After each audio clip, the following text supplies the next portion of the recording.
Fitness with New Method Wellness.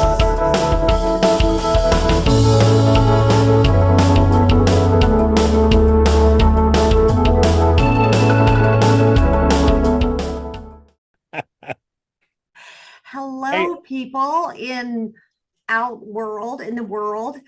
Today is our first recording of our first podcast at New Method Wellness called Stating the Obvious with Deanna. And our very first guest ever is my very old, very young friend, Jack Grisham. Jack is what do you do again, Jack? Well, I play music and I write and I direct. And you make movies. Photos. You take pictures too. I've seen a I lot of shoot cool photos pictures. too. Yeah.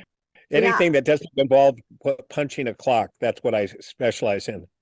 I do not blame you. I don't like punching a clock either. Tell me about your band. You have some sort of band or something. Yeah. It's actually pretty interesting. I've played in a punk rock band since I was a little kid. So it's the same band. And I've actually gotten arguments. One time I got in an argument with Buzz Aldrin, the astronaut. No way. Yeah, because I had given a talk somewhere and I was wearing a suit, my hair was clean cut or whatever. And so Buzz said to me, he goes, "You're quite eloquent." He goes, What do you do for a job? And what is your line of employment or whatever? I said, "I'm a singer in a punk rock band." He goes, "No, really?" I go, "No, dude." I go, "I'm a singer in the punk rock band." He goes, "Why don't you quit jerking me off?" Oh, stop it. Buzz, he said, "Quit jerking me off." Stop it. He got pissed at me because he thought I was kidding. Like I was just fooling around. It's like, that's what I do. And he's like, he wasn't buying.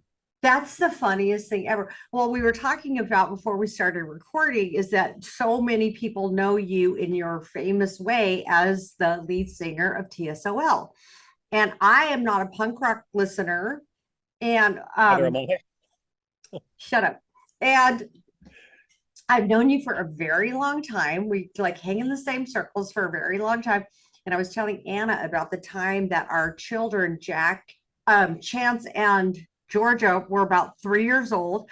And you came to pick up Georgia and she took Chance's toy. And he's like threw this screaming hysterical fit. I was like, "Just leave, Jack, just leave. I'll deal with it." And you go to leave and she says, "Wait, Dad, I want to hear Chance cry." Yes. And she has not changed. I literally just got off the phone with her. She has tapes and tapes of me acting out, like misbehaving. Right? Is that supposed to curb your behavior?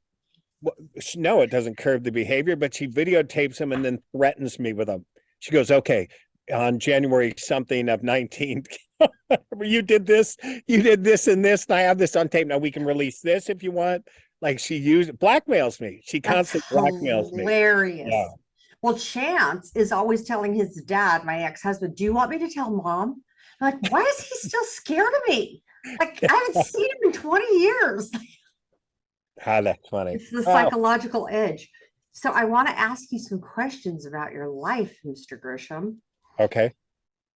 What do people most misunderstand about you? Well, this is a difficult. Well, sometimes I think these people think that it's like I don't try to be like this. Like some guy the other day, his sponsor or whatever was saying, "I like listening to Jack because of this. He goes, "Well, my sponsor said he's an entertainer." It's like, look, I'm not trying to be an entertainer. I don't think, I've been sober now 34 years. I realize all that means is I've been sober 34 years. It doesn't Congratulations, though. Yeah, it's wonderful, but it doesn't put me in a place of all knowledge or authority or anything like that. It's just, and sometimes I think they misunderstand manicness, being manic, for cockiness. Right. I 100% get that. Yeah, it's like, dude, I'm not cocky, I'm manic. It's like when I start getting wound up. I remember, so speaking about ex-wives, so George's mom, Maggie, one time I was having a great day. I mean, I was killing it. I was just having this day and I'm all pumped up, and she gets her purse and she's leaving. And I go, what are you doing? I go, "Where are you going, man?" And she goes, "I'm leaving." She goes, "'Cause you're up, and I don't want to be here when you go down. Mm. And she just got her keys and left. She just took off, because she knew the crash was imminent. So I think some of these people, they think I'm trying to put on a show or Like do it's whatever. performative. Yeah, when it's not. It's just, this is how I am. I had a therapist one time that I worked with, Dr. Aronson, and he said, like, I would be really up doing stuff, and he would say, okay, so you're kind of up right now, and you know what goes up has to come down. And he really taught me to start paying attention to the ups and the downs so I could be prepared for it.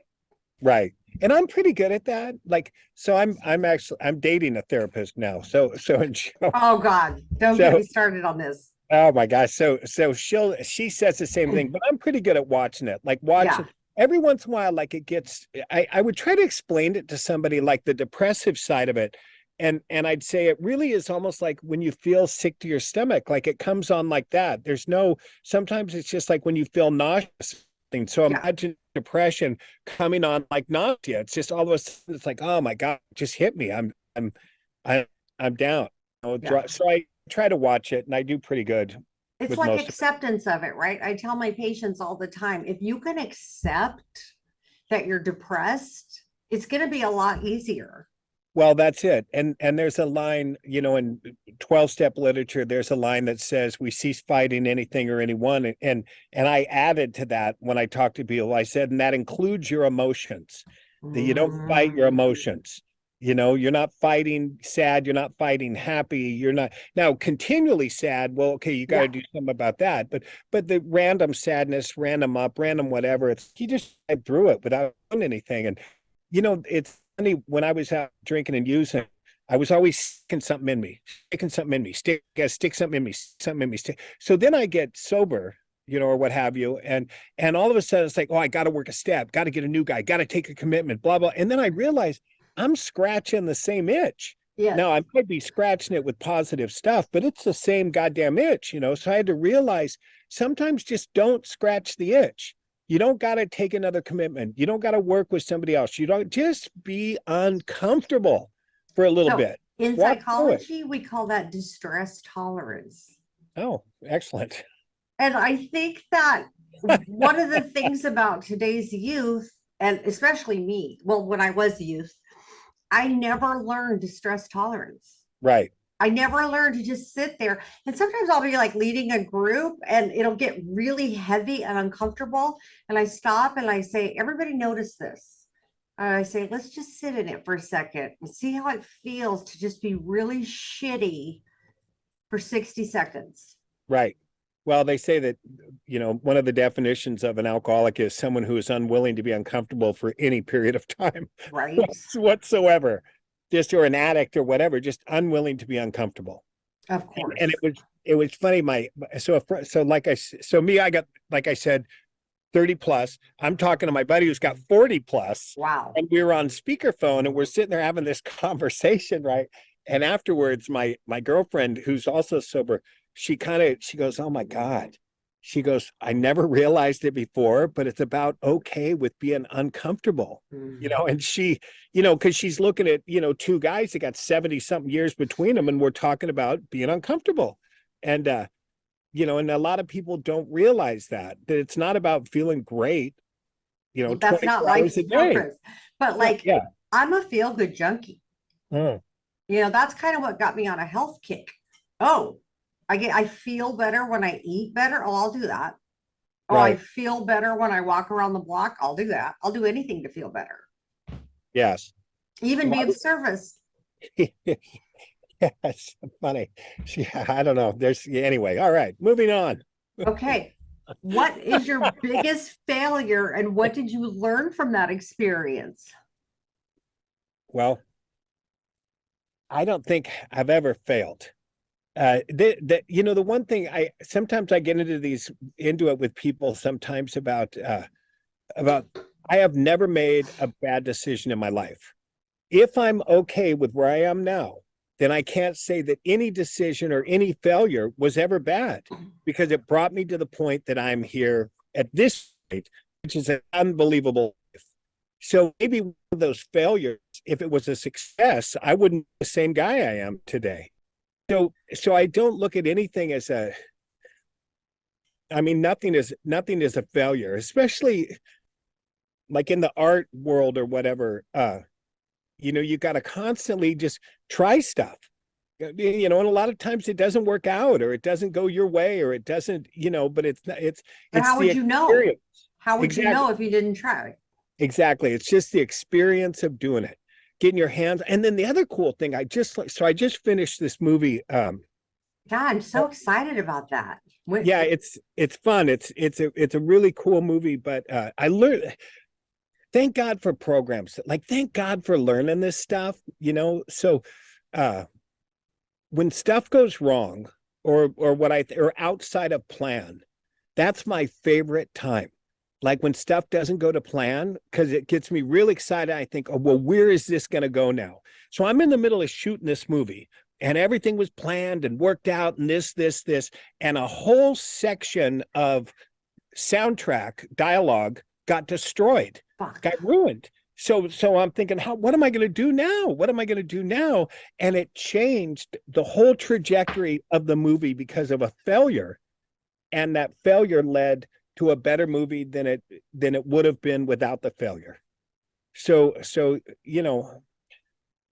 I mean, was So it it, like, you get curious, like as it's failing, you're like, okay, what's this gonna bring? What right? surprise is coming with this failure? Yeah, and it's like, okay, so you make a plan, great, we got a plan, but the minute it goes off plan, like the minute it's like, man, then you're just in this bitching, what's going to happen next? We're on a thriller. Let's just see what happens. And I really enjoy that. I enjoy, I enjoy it. So It's a whole different perspective, right? Like, I have on my computer a sticker. My sponsor says, be curious all the time. right, always searching. I got into that when I was about 20 something years sober. I used to wake myself up praying every morning. I would wake myself up already praying. And I had done like a lot of study along these lines, whatever I was doing at the time. And I remember waking up one morning and just saying, why should I pray? There is no God. And I became an atheist overnight. And it was a really scary place to be in, because your footing is gone. Like everything that you thought you believed in has just been yanked out from under you. And I talked to one of my friends that was a priest, and I was scared about it at first. And he said, God, Jack, what a great place to be. He goes, what a great place where you literally have no idea what's happening. Your rigid beliefs have been destroyed. And now you're just floating in this space of, well, I don't know what's going on. I don't know what's happening. What is this? What is this? And it was really a bitchin' place to be in.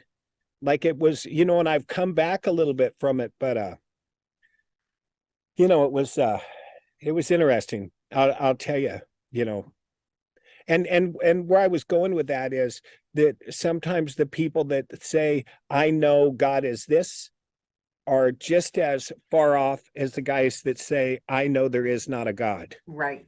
I agree with that. I agree with that. In that middle space of no comprehension of what we're dealing with is actually kind of a cool place. It's not good for a controlling person like myself, but I think it's a great place to be in. It's one of my favorite quotes from 12-step literature is, who are you to say there is no God? And like Right. every year that means something a little different to me. Yeah, and that yeah, and that's interesting. If we're looking at that literature, he drank after that thought. See, a lot of people think that he didn't drink after that, but I Bill, love that. yeah, when he wrote that, he moved that moment actually came to him when he was first brought the 12-step, well, it wasn't the 12 steps at the time, 6-step message, whatever it was at the time. He had that spiritual awakening that night after Wow. that incident, and he drank after that. Of And course. only in the literature did he move that, as a writer, he moved that to be the first of his recovery because it reads better. But that is not where it took place. I love that. I had no idea.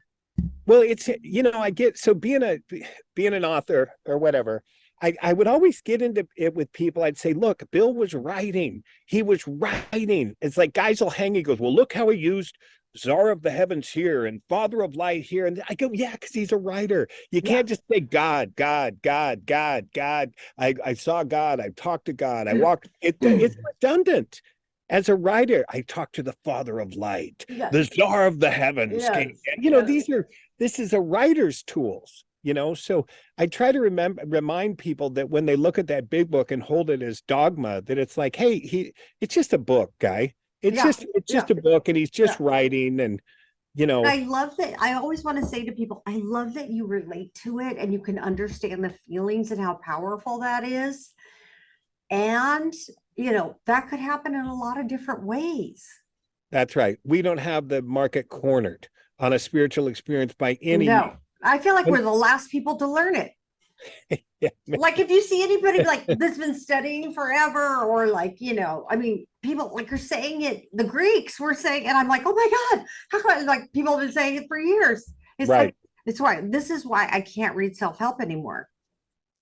Yeah. I go, are you kidding me? Like now that I have the education I have, I know that you're just stealing from Freud and using different words. This is really fucking boring. Right. And they're stealing from Aristotle and Plato, Seneca, all those guys. You can go back, Marcus Aurelius, all the Stoics. You can all this. Yeah. So like I feel like we're the last people to learn it. And like when I say it, it always shocks me that people don't know it. Like I'll say, oh, do you know that? I said, oh, da, da, da, da. And they go, oh my God. So I go, oh my God, what? Like, doesn't everybody know that? Well, some people just live like we try to live without thinking about it too.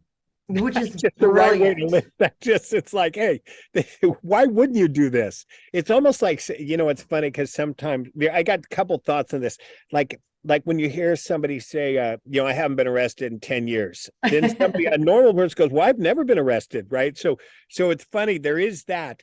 But then if you look at it, an alcoholic or an addict who hasn't been arrested in 10 years or that is a miracle. That's weekly world news stuff. You know what I'm saying? But to normal people or across the board, it's not a big deal. I was sitting with a sponsee and she goes, I'm about to have 9 years sober. And we were in my living room and we were reading the book and so spiritual and in this place.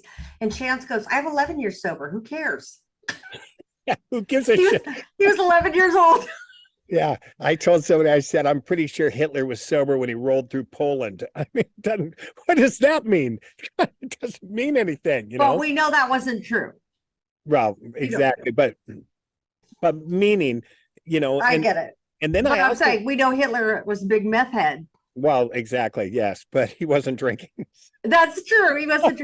Well, I just was recently. I don't know if he was or not. No, I was just talking to somebody recently, and we were saying, the Germans in World War II were all methed out, and the French were drinking wine. That's not a fair fight. Maybe. Who knows? They were also fooling around with the methadone too, but anyway, it doesn't. Whatever they're doing. Yeah. God bless them. What's an insult that you've received, Jack, that you're actually proud of? Oh, I like this one. I'll tell you one of the coolest insults that I ever got was somebody, because I keep pretty close company. I'm pretty tight with. I have a lot of acquaintances all over the place, but I keep pretty close company. My whatever inner circle of people is extremely small. And somebody said to me one time, they said, your daughter's your best friend, meaning like I don't have any friends. Like my daughter's my best friend. And I looked at him, I go, yeah, she is. I go, yeah, my daughter's my best friend. So that was their insult. Their insult was my daughter was my best friend. They were saying that like, you're not close to anybody. This is the closest person you are to. And I thought, yeah, how bitchin' that is. That my two daughters are my best friends. And can you imagine if we had felt that way about our parents? Yeah, never. No, at least for me, I didn't. And one time my eldest daughter, she came to me with something that was like a woman kind of issue, like a woman issue or whatever. And we were talking about it. And then I talked to her mom later on, and I mentioned it. I mentioned it to her mom, right? And so that night I get a call from my daughter, and she says, "What are you doing?" She goes, "Why did you tell my mom that?" And I go, "Well, I mean, it was this and this. And she goes, look, I don't have that relationship with my mom. I have it with you, Wow. which, I was chastised for saying something, but it really, it really brought it home that it's like, hey, my kids come to me with this stuff, that this is like dad. It's funny. A lot of times you think it's the mom, where the emotional support comes from. But a lot of times, with my daughters, it's me, Yeah. not their moms. So, Well, Pat Allen said, you remember Pat Allen of course I do. from back in the Funny day? story about her. You what? I can tell you a funny story about her. Oh, tell me. I want to hear. Tell me the story, then I'll tell you what Oh, she says. so my George's mother, I won't, it doesn't matter. George's mother wanted me to go, and we ended up going to Pat Allen, and she kept calling George's mom, sir. She go, excuse me, sir, to George's mom. And she was calling me ma'am. She kept going, let's hear from you, ma'am, to me, right? And then she goes, son, I don't know what your mother did with your balls, but you don't have any. That's what she said to me. You know what she said to me? We were in session and she was yawning. And I go, Pat, you kind of look bored. And she goes, God, I'm so fucking bored. You've been telling me this for 4 years. I'll take your money, but it's boring. Yeah, that's funny. Yeah. I was like, okay. Yeah, thanks. Well, everybody's got their own style. I love her style. Yeah. But she says that it's like an opposite sex thing. Like how daughters are with their fathers. Right. And that's their most special person in their life. Yes. Well, who knows? The way you cherish your daughters is what they will insist on in a relationship. Yes. Well, I don't know. I sure hope my daughters aren't basing any of their relationships on me. That's not true, Jack. I mean, you cherish them and they want somebody who sees them that way. Yes. Well, I do that. So, and I do support them no matter what, any choice they make across the board. 100%. But I'll tell you another story. So my eldest, Anna, she's a unbelievable artist. Oh, wow. She's a sculptress. She's a painter. She's a wonderful poet and a writer and a photographer and all this stuff. And she can sing, and she doesn't do any of it. She went completely the opposite way. And she's a straight, she's an officer on an oil tanker. She just doesn't, completely. And so my Georgia was talking about wanting to take some arts type classes in college. And Anna goes, what are you doing messing with the arts? And she points at me and she goes, you really want to turn out like this? Oh, God. It's like, God. Anyway. All right. So moving speaking of the arts, what is your favorite medium? Because I know you dabble in everything, but what is the part when you're like in the flow? What's your favorite one to be working in? Well, writing for sure, because I love writing. Like once I get into it, sometimes it gets pretty gnarly. Like the first book I wrote, this book called An American Demon, and it's been in like the top 100 of musician biographies or whatever since 2011 when it came out or whatever. And but it's a real rough book. But when I was so obsessed when I was writing that I was writing up to 18 hours a day. I would just be locked down writing it. And my Anna got together with some friends and they did an intervention on me because they said that I was unsound, that I had, basically they thought I had lost my mind because I was just locked down writing. And so I do enjoy writing, but I think now I'm really sliding into film more. I just finished a script for a drama and I'm trying to raise the money to film it now. So that's where I'm at right now. But I really enjoy filming. Do you have like a GoFundMe or a page where people No, not for this one.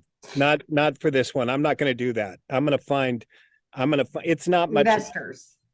I'm going to just go straight investors because the crowdfunding thing's really hard, especially for me to stay focused and make sure everybody's happy. And it's too many people to you're on crowdfunding, you're dealing with, 1,000 people that have helped out. God bless them for helping out. For sure. But Yeah, you're also dealing with 1,000 people that are trying to get a hold of you and find out where their button is or whatever the hell it is, and it's just too much. So So I'm going like for a major more investors for this next thing I shoot. Nice. And and when I was a kid, I think it's so interesting. When I was a kid, I used to make movies. I used to draw, make movies, write stories, and shoot photos when I was a little kid. Like that's what I did. And How old were you?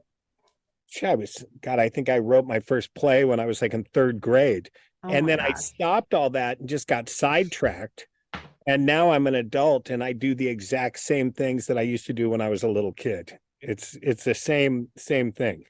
I've Nothing's heard changed now. therapists say, what did you want to be when you were a child, when you were 5? And then somebody will say, I wanted to be a ballerina. And they say, go take ballet. It'll change your Yeah. life. And and that's basically what I do now. I do what I did then.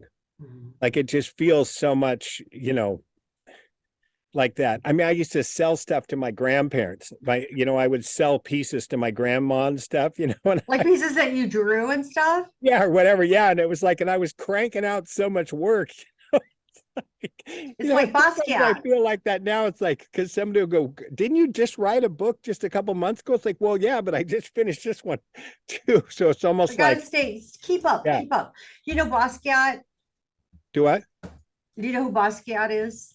I'm not sure. The No. artist? Okay, well, Oh, Basquiat, that's right. Yeah, yeah, yeah. Yes, I do. Yes. he became famous by walking around New York, like Right. selling his drawings on napkins. And then Andy Warhol said, I'll buy one so he could eat lunch or buy drugs or whatever.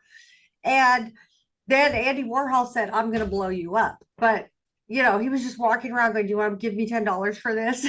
Yeah. And think about the people that said no, Yeah. no. Anyway.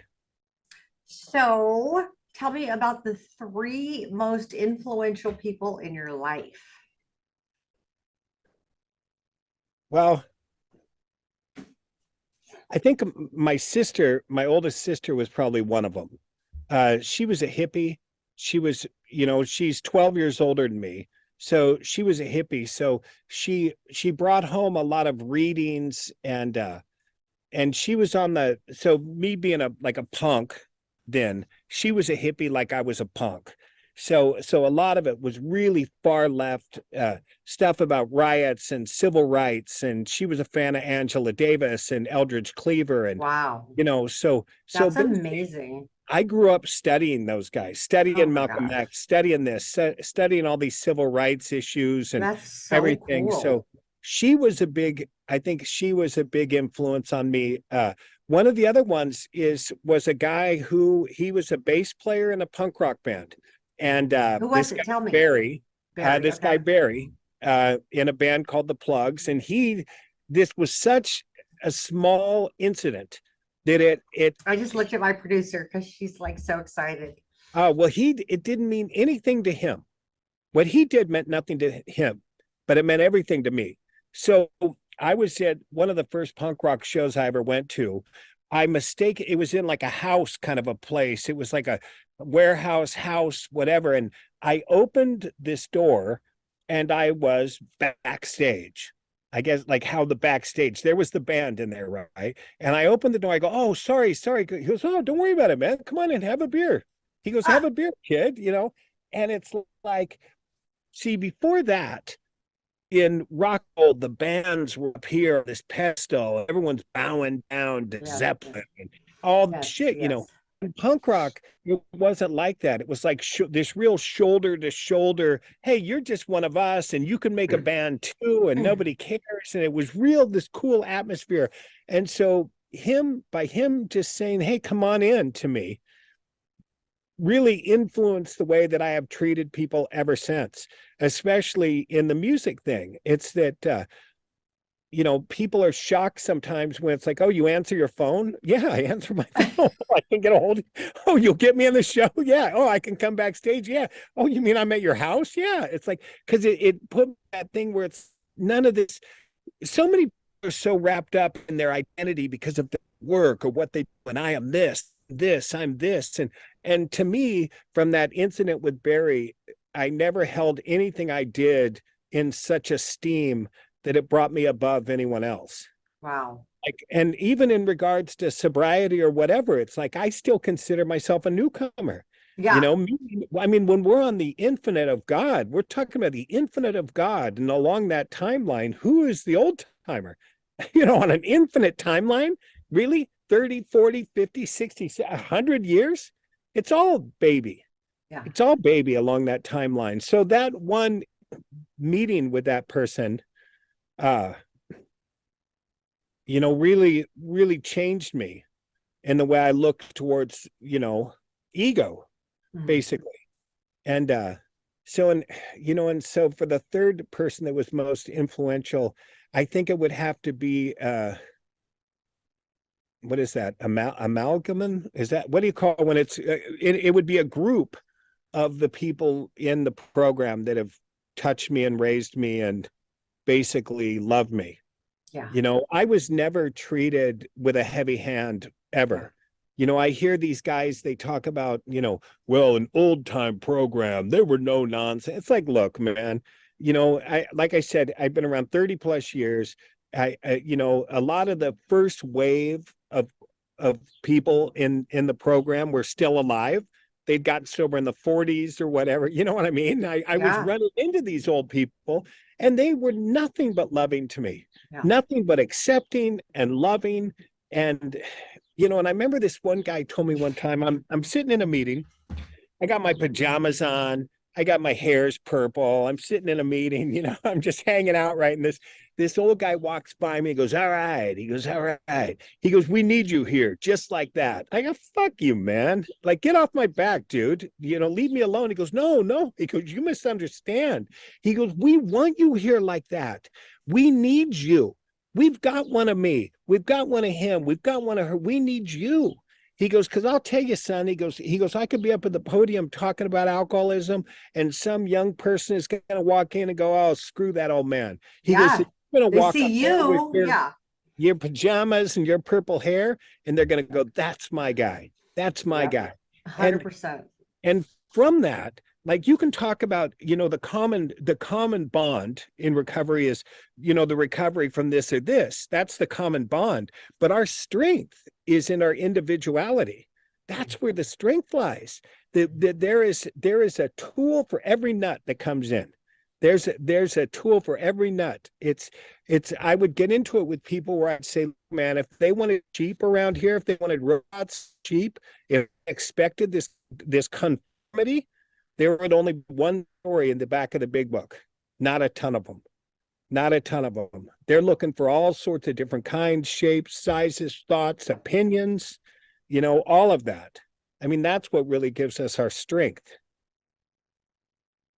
That was a long answer. No, it's a really good one. I've talked to you before about like Christianity and like the differences and I've been talking to a lot of people lately about, I feel like those of us that are recovering addicts are the lepers. Well, sometimes, yes. And that you do see that. That was something else when I was on my God hunt. I was going all over the place, like, hunting God. And like so many people do. Exactly. And I was looking for lepers being healed.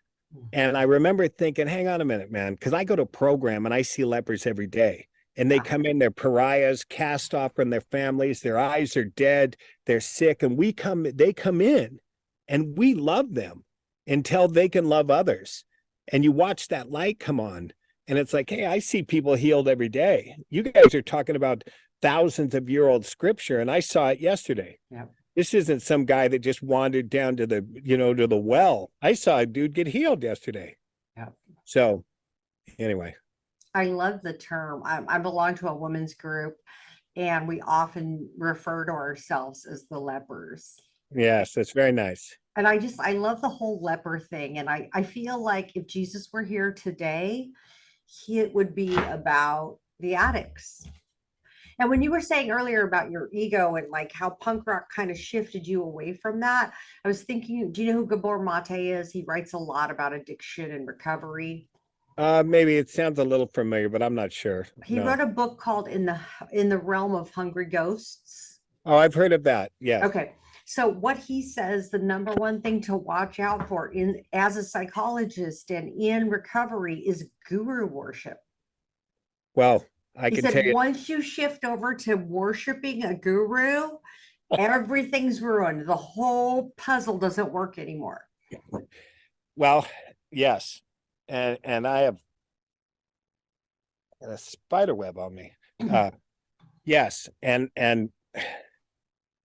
some of my opinions on this matter do not go over well. Oh, I can't wait. On that. Well, see, I don't sponsor anyone. Okay. I don't use that word. I know that some people use that word about me, but not in my around where I could hear them use it. Okay. It's really it's a friendship, it's a partnership, it's a friendship. We're both learning. Exactly. I think that we really have corrupted the word sponsor, where it puts people on a pedestal, it puts someone above you, it puts someone, instead of two students working together, it's student teacher, whatever the hell or student, wait, which one? The low one here, the low one here, the teacher here.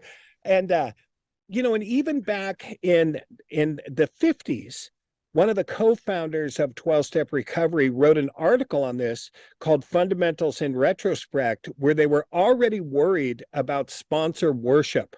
Oh, wow. And, in the 50s. Where they were so concerned, where they were finding these people were placing their sponsors on these pedestals. And it's my sponsor, my sponsor, my sponsor, my sponsor. It's like, and I've even said it at meetings. Someone has shared and have gone, my sponsor, my sponsor, my sponsor. And I've raised my hand afterward and said, why don't we just get your sponsor in here and why don't you be quiet? Because if you have no thoughts of your own on this matter, what do you think about it?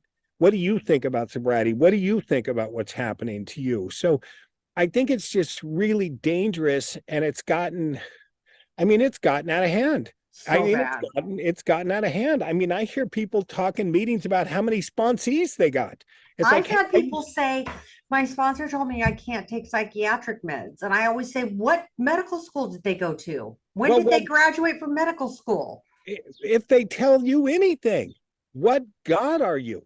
I mean, Dr. Paul, so everyone's always quoting Dr. Paul, acceptance is the key, blah, blah, who he actually stole that from Carl Rogers, but let's not get into all that. But the bottom line is, I was talking to Paul one day and I asked Paul for advice, and he said to me, he goes, Jack, if I knew what was going to happen, if I knew what was good for you or what was going to happen, you and I would be down at the track betting on the ponies. He goes, I don't do that. Yeah. It's like, and here's all right, I'll give you a little story. So I was asked to speak at a sponsorship conference, and it was this big conference somewhere that I'd never been. And I kind of laughed and I thought, oh, well, they got the wrong guy, but I'm going to go anyway. I've never been there. Are you sure you want me to talk about this? Yeah. So they invite me. And so the meeting I speak at, it is packed. I mean, we're talking hundreds of people come in, huge sponsorship families, and everybody's coming in, and they have all got their books and notepads and blah, blah, blah. I say, all right, let's start with this. I go, look, I'm basically straight, but I do like role play and show tunes. So let's do some role play like right now, right? I go, okay, imagine this. Imagine that you're sponsoring someone with 5 months. And they come to you and they say, hey, sponsor, I'm going to split my home group. I'm going to leave my home group. I'm going to get out of here. I'm going to go out of state where there aren't any meetings, because I'm going to do a hostile takeover on a company, and I'm going to be president of that company. I go, okay, what would you tell your sponsees? So the hands start going up in the room. I'd tell them they better get a year first before they make any real decision. They better stay close. They better commitment. They better work with others. They better blah, blah, blah, blah, blah, blah, blah. I let them go for 5 or 10 minutes. I mean, that room was boiling with people talking about this shit. I said, well, good. I go, well, and once that hook that I had thrown out had been so far swallowed by that room, then I said, well, thank God none of you guys were sponsoring Bill Wilson, Because when Bill Wilson had 5 months sober and he decided he was going to go to Akron and take over that rubber company, be president, if you were sponsoring him, you would have stopped him from going, and he would not have met Dr. Bob, and not one person would have been sitting here in this room sober, because you knew what that man should have been doing instead. And then I told him, and I wonder what in the last 80 years of that program of recovery have we stopped because we thought we knew what somebody should be doing. And this is the dangership of sponsorship. The dangers in sponsorship is, in one word, we say, trust God, trust God, trust God, trust God. We don't trust God enough to get the fuck out of the way and let these people go on whatever decision, whatever path, whatever thing they're supposed to do. And somebody will say, well, you need to work the step. We don't know that. We don't even know if they need to work the steps. We don't know. You could say, well, you need to go to me. Bullshit. Maybe they don't. Maybe they need to get loaded again. Maybe they need to get in pain. Maybe they, who can tell, couldn't tell you 1 second now what was going to happen within real security. And yet we're sponsor people. I can understand why that's controversial. Oh, it's terrifying. It's the only thing I am qualified to give is my experience. That's it. That is it. You know, and I'll hear guys say, well, I got to dumb down the big book. Who the fuck are you to translate this? Who are you to translate this? You know, and to what that it's your opinion. Why don't you dumb down what God looks like to somebody? And I can't tell you the amount of calls I get on a daily basis of people who are just basically,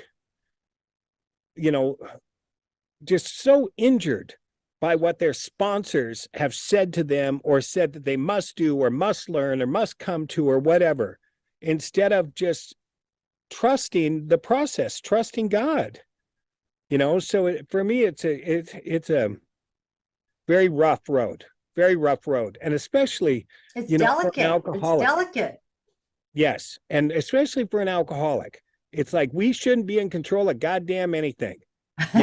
Some of these guys, I want to pull their sponsor card out and just say, you know what, you're going back to coffee maker guy. You're going back to cigarette butt guy. That's what you are. Hand all your people off to somebody else and you go back and pick up cigarette butts. And this is the last thing I'm going to say about this. In the program, we are servants, not masters. This is servant leadership. Somewhere along the line, people have changed it where the sponsor is now the master and the whatever the hell you want to call them, their sponsees are now the servants. I am to serve these people. Servant leadership. That's what this is. Have you read The Servant? Of course I have. I've read all this crap. I love that book. We read it when we started our company. Like the supervisor gave it to all the owners. And my favorite part is like doing the chart, the pyramid of who's in charge, and then you turn them upside down. Right. And that is how the structure, the 12-step structure is a turned upside down pyramid. Yes. But somewhere down the line, somebody forgot that. Lots of people forgot that. And so, I mean, we can move on, but yes, as you can tell, there's a very passionate subject. I have a friend, a mentor, Dr. Center, and she says, sponsorship is just like, I fucked up my life. Give me an opportunity to fuck up yours. Exactly. And the other thing that's so crazy, I can give you my experience, but even I'm not sure if that's what we have.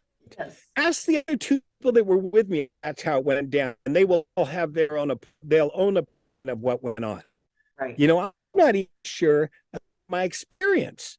Basically, sometimes I can give moments of it or whatever, but it's like sometimes I think something went down a way that didn't go down that way, and you find that a lot. And heading back towards the big book and that one. Recovery literature, people have based their whole sobriety on lines in that big book that may or may not even be true. It may not even be true. And they have based their whole recovery on that line. Yeah. Anyway, hey, moving on. You know what's so funny? The next question is, what's one thing about the program that almost no one agrees with you about? And then you just answered it all. Oh, that almost no one agrees with me about? Well, a lot of it. I Yeah. can tell you a lot of it. They don't agree with me, because I'm one of those guys that doesn't believe in powerlessness. I just, especially in program literature, I, words are interesting. A definition of words, an idea behind a word. Like when someone says that they're powerless over alcohol or whatever, powerless over alcohol. Uh, that's not necessarily true, in my opinion. I go into restaurants all the time. There's booze there. I play music. And one of my friends laughed and said, "You sell booze for a living. That you do. They want you on stage at 2 a.m. so you can sell as much booze as that club's got it to have in there." So I'm not powerless over alcohol. And when somebody says, "Oh, so go take a drink," it's like, okay, now we're going to define what power is. You think when I say I'm not powerless over alcohol, that means I think I can drink. No, me having power over alcohol is realizing I can't drink. It's in my innermost self that I know I can't drink. I know what powerless is like. I know what to feel powerless. I know what it's like. I am no longer powerless. I can reach out to friends. I can go to meetings. I have got a wealth of power in my hands now because I of get working that. these steps. It's like I used to get in a lot of low speed crashes when I was drinking. I'd say, I got it. It's like, shit, Yep. you don't got it, man. Now, power is not in having it. Power is realizing you don't have it. Yes. That is It's power. like I've heard it said, our strength is in our weakness. But knowing that, the trouble is when we're getting loaded, drinking, using whatever the hell it is, our weakness is in thinking that we have strength. Right. That's it. And then you flip and you realize, hey, I can't do that. I'm not part of this. And with aided will, our will aided with whatever force there is aiding it, then we have power.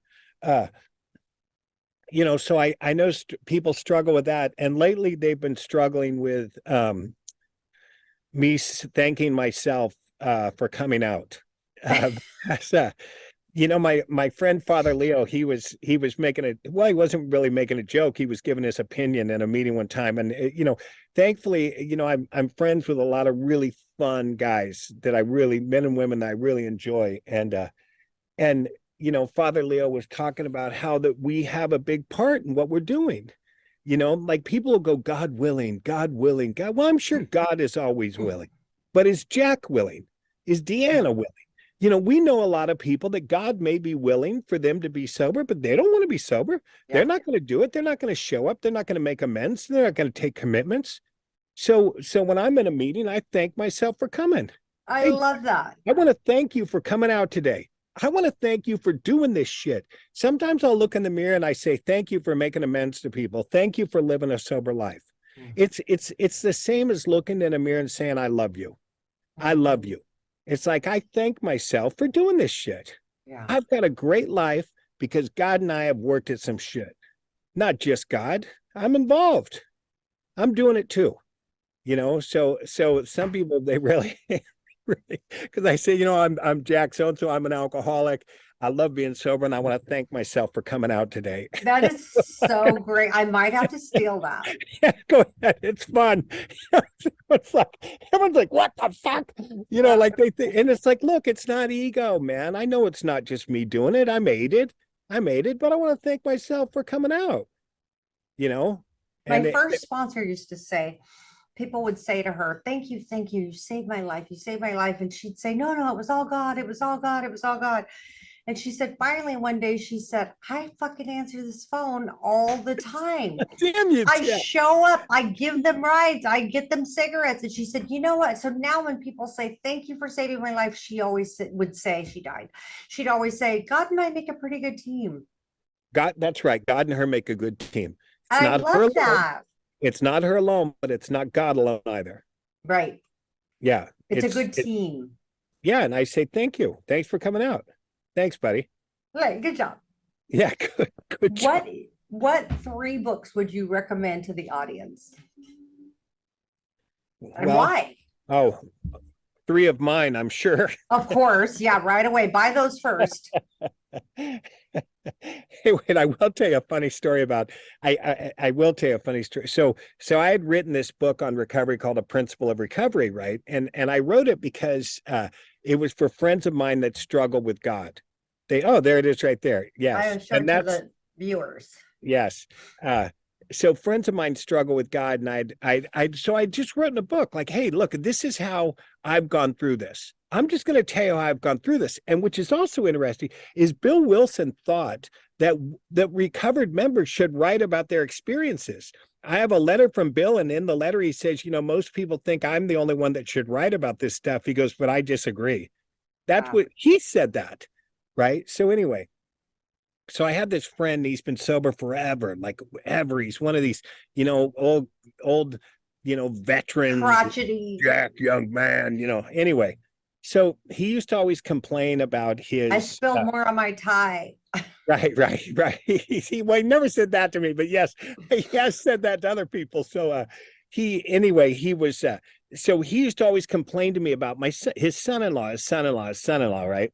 So he calls me one night and he says, hey, he goes, you write this recovery book. And he goes, and I'm thinking, that ego, what the goddamn is this young man? He's a minute away from getting drunk. This crazy son of a bitch. He goes, and I knew I couldn't stop you. He goes, I couldn't stop you. You're not going to listen to me. You don't listen to a goddamn person anyway. So he's going on at me, right? And then he says to me, he goes, but the other night, he goes, that son-in-law walked in my room and he asked to borrow my big book. Now, that son of a bitch has never read a big book in his goddamn life. And he goes, and I got my big book out and I handed it to him. And I said, what are you going to do with this book, young man? He goes, and he goes, and then my son-in-law said, I'm reading Jack's book and I want to match it with the big book. This is what he's talking about. And then this guy goes, I get it. He goes, you wrote that book for assholes like my kid. He wrote anyway, but it's not the book I'd recommend for anybody. But it was just a story about that book.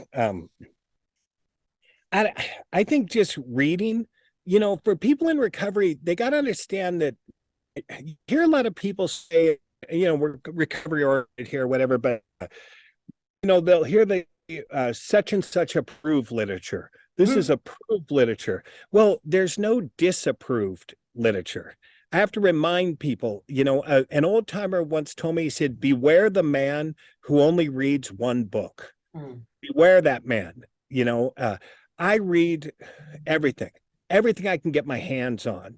And for a while, I only read stuff that backed up what I already believed in. So yeah, I would. Yeah. That's how I was when I was a new mom. Yeah. So Dr. Sears said I should sleep with my kids. I'm going to have them all sleep in my bed. Right. And So Dr. Sears knows. Yeah, so you don't want to read something that goes against what you believe. No. And it's funny because people talk about emotional maturity. Emotional maturity is entertaining an opposite point of view without getting angry, without saying this hurts me, this affects me, that trips me down, that I can listen to an opposing point of view or even look at it and see where might these guys be right. So for me, I pick up everything. And I'll read a little bit of it. And if not, I'll put it down. I'll throw it away. It's like, okay, I don't care for this. I'll hand it to somebody else. And, so I think if I was going to recommend anything, I'd just recommend people to read. Just read. Just read. Just be a seeker, seek. Seek. That's one thing. There's always more to learn. I'm always with God, when's the next thing that's going to flip me off? Like really get me excited. I've been on this roll with the word unaided for a while now, where it's not, it's not done for us. It's aiding us, so we're in Congress with whatever power this is. So, read, pick it up and read it. That's what I'd say. What's one question that you wished I would have asked you? And how would you have answered it? Well, we didn't ask what I'm going to do next. So you didn't what are ask you going to do next, Jack? Tell me. Yeah, that's interesting because I'm not going to sit still. That is one thing I'm not going to do. I'm not going to sit still. I got something else. I'm getting ready to direct another film. I'm getting ready to do that. And I've got about I've got the outlines for close to 100 books on my Wow. computer. Can So just tell us about the film. Like, what's it? Just give us a little teaser. I just finished this TSOL film. It's a documentary on TSOL. I just finished that, and the new film it's about recovery. It's about real people in recovery. It's what we deal with every day, and so it's a drama. It's kind of half fantasy, half drama. And it's also a musical. Wow. So when I was a kid, every movie used to have a musical tune in it. All Yeah, those yeah. Clint Eastwood would start, hey ho, he'd start singing some fucking scene. That's He could awesome. sing and he starts singing right. So I wrote this movie. I thought, fuck, I'm sticking a musical number in the middle of this. So That's it's in the fucking middle hilarious. in the middle of the music, they make into a song dance number. I'm not gonna say where it happens, but they do it. I think people will love that. Yeah, it's pretty, and it's funny. It's kind of like because it's a joke. Because I always tell people I like show tunes. So in the middle of this movie, they're going to break into a show tune. Do you really like show tunes, or are you just I making do. a joke? You No, do. I do. I like them. So Yeah, do you like Bing Crosby? I do. Yes, I do. Oh And my like God. West Side You're Story, killing me. all that stuff. Yeah, yeah. And it's on this new. This is also something that's so the movie I just worked on, there's a whole scene that is based around a Bette Midler song. And I'm not going to tell you what song it is, but it's a Bette Midler. When am I going to song. see this movie? Like, when does it come got out? it. As soon as- How do people watch it?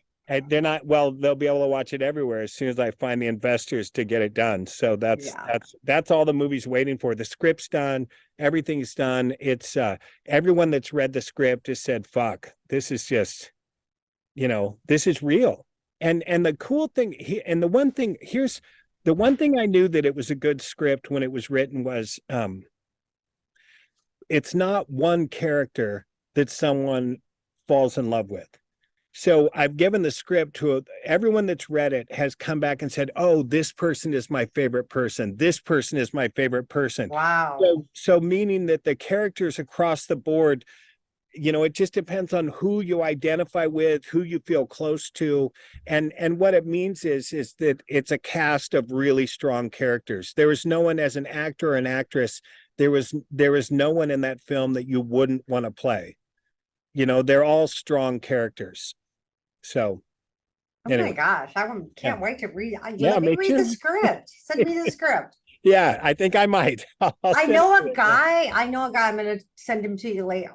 He's kind of cheesy, but he does do capital investments. Oh, that's what I need. Yeah. I'll tell you about it later. Yeah, we'll chat. That sounds excellent. There, that was what I wanted you to ask me, and now I got the answer. Hey, and I really like that you're doing this. I think it's really fun and it's cool. And it's, and this, let me just throw this out at you. So many people have told me sometimes this is all they have to reach out to. Sometimes they're in their car, or they're at home alone or whatever. And the fact that we have this, that we can go to, is so bitching and so beautiful. I heard somebody complaining about Zoom the other day. Oh, Zoom. It's like, man, the founders of recovery would have been stoked to have this. I got sober when there were no cell phones. There were no computers. I have guys that go, well, I answer my phone every second when it calls. It's like, hey, dude, I didn't have that opportunity. I was forced to self-medicate. I was forced to grow up, guy. My last mentor, my last mentor, he died right before his 50th sober birthday. And his sponsor got sober with Bill and the boys back in Brooklyn at the candlelight meeting. My sponsor, till the day he died, he still had the old answering machine that was plugged in the wall, that when he heard your voice on it, he'd stop and go, hey, it's me. It's like, and I laugh and think, oh my God. He didn't have a cell phone. So he didn't know how to work a cell phone. The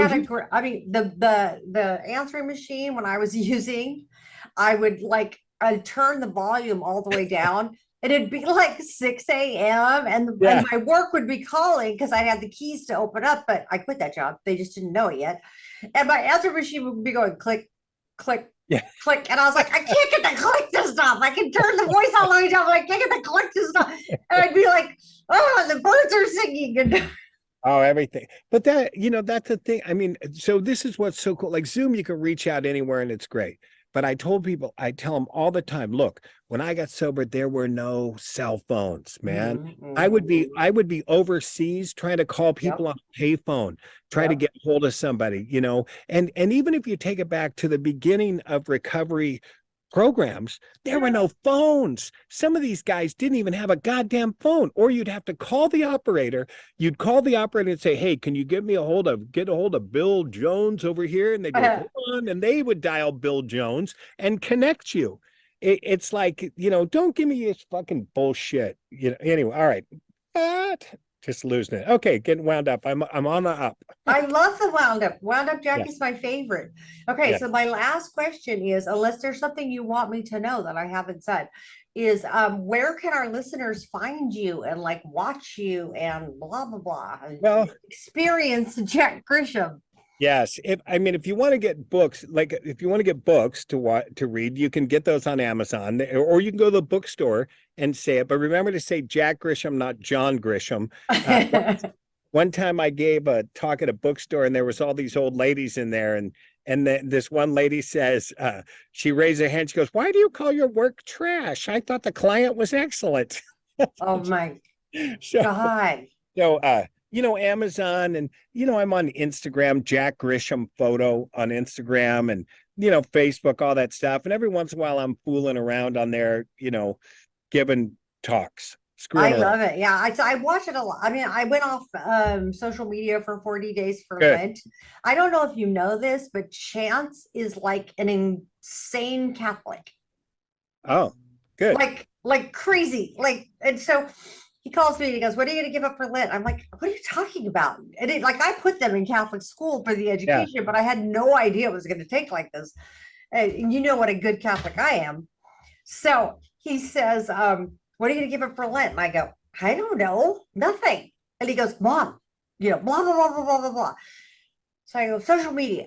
And then I like started paying attention to what was coming up when I wasn't scrolling Right. and what I wasn't doing. And I was like, whoa, this is really, I get a hit every time, And then I started feeling like lonely and all these crazy things. But yeah, but I follow you on everything, obviously, because I've known you for a long time.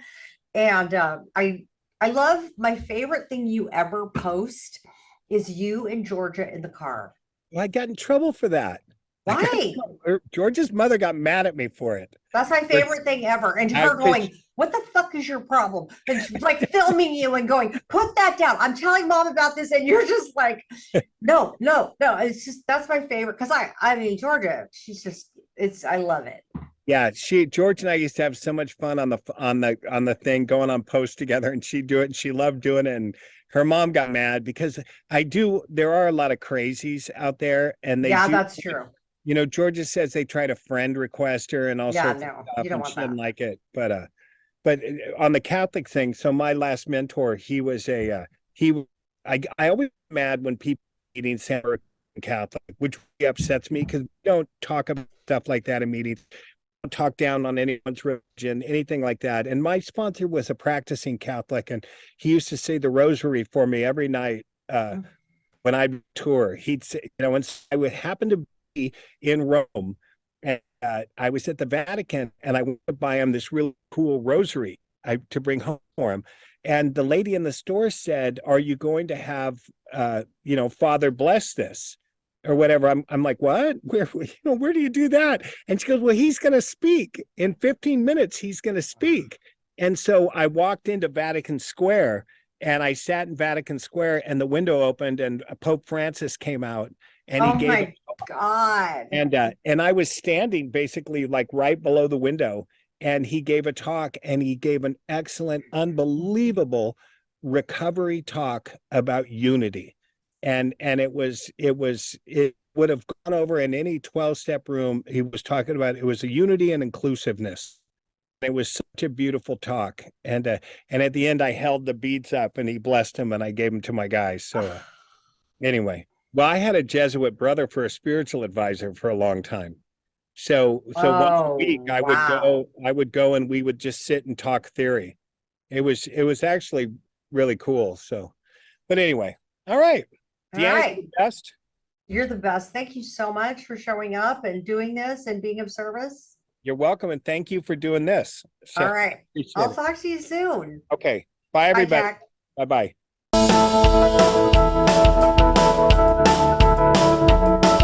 Stating the obvious with New Method Wellness.